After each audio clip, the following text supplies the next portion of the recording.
How do we use the wait time trigger? The wait time trigger allows us to create a delay in the workflow between any two required points.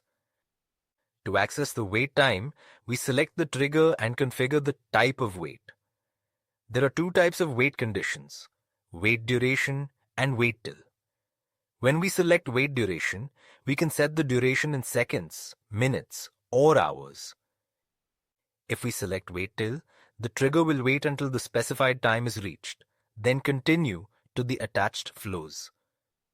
For example, here we are creating a delay between two place order actions so that the second order is placed only after the execution of the first order, decreasing chances of hedge break scenarios.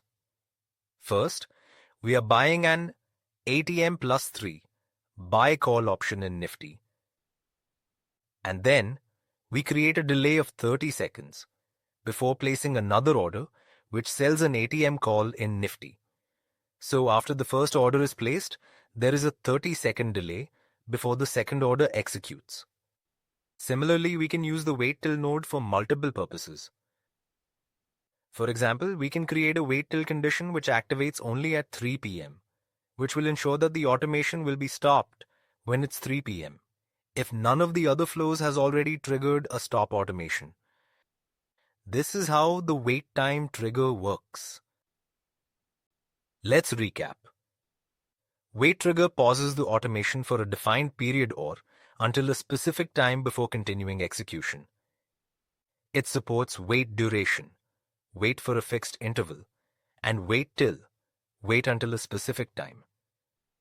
Use case: delay entries after a trigger, wait between multiple order placements, schedule exits at a fixed time, or stagger actions to avoid sudden execution.